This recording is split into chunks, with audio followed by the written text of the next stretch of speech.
I was just thinking about, I forget what channel it was on, so I can't find it or I'd review it. But I was just thinking, so Colton Carlson, I think. He's a very smart guy. Seems like a nice guy. I just remember, I don't remember all the details, so whatever. But he was talking about why 1 Corinthians 10:13. Same with Tyler Vela too. It's kind of the same sort of approach to I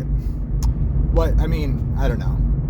What almost anybody reading it, how they read it, what it's saying. God offers a way of escape so that you can bear it. And like it's in a context of like, when you put that with James 2, and it's like, let no man say God tempts, and then it's like God offers a way of escape, because like sin is like against God, right? Like it's the opposite of God, unless you're a Calvinist, I guess. But let's just think about what's being said there and put it into a practical world application, right? Like the Holy Spirit convicts the world of sin, right? Like if you're of Christ, you have the Holy Spirit, which leads you into all truth, convicts the world of sin, inspires people to be holy, right? That's what the Holy Spirit is, because it's the Spirit of the triune God, right? That whole holy thing means something.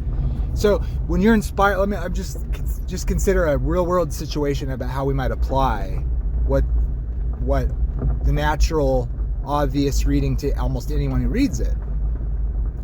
Okay, so it seems to me a real world application would be something like, I don't know, you're facing an opportunity to take advantage of somebody in some small way or big way, like lie to them to your advantage. That is, you wouldn't be loving your neighbor, right? You'd be putting yourself before them dishonestly. So like when you're faced with the opportunity to do that, when it would be really easy to do and gain an advantage through dishonesty and lie to somebody, but you hesitate and you think, I'm not going to do that. I'm a follower of Jesus. I think Jesus wouldn't want me to do that. I'm supposed to love my even my enemies, let alone a neutral person or whatever. So let me ask you, is that God not offering you a way of escape? And so you're faced with the decision, and the Spirit of God is inspiring you to do the right thing?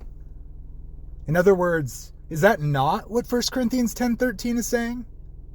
And let me ask you, does the Bible teach us to think when that circumstance arises and we make the quote-unquote wrong decision, when we miss the mark, that is, do the thing that we're not supposed to do, where if we did do the right thing, we could say it was of God when we were tempted, but then didn't do that thing, which is lie, which is a sin, which is why Jesus died to save us from our sin? Can I not apply 1 Corinthians 10:13 to that circumstance and give God the glory for being inspired by His Spirit to tell the truth and to love my brother and to not put myself before him? Or should I say, if I don't do the right thing and I sin against God and miss the mark, that is, do the thing I'm not supposed to do, and seemingly that God says don't do because you can refrain from evil? After all, He gave us His Spirit so that we could have the law written on our heart, because sin is the transgression of the law. And let no man say God tempts evil.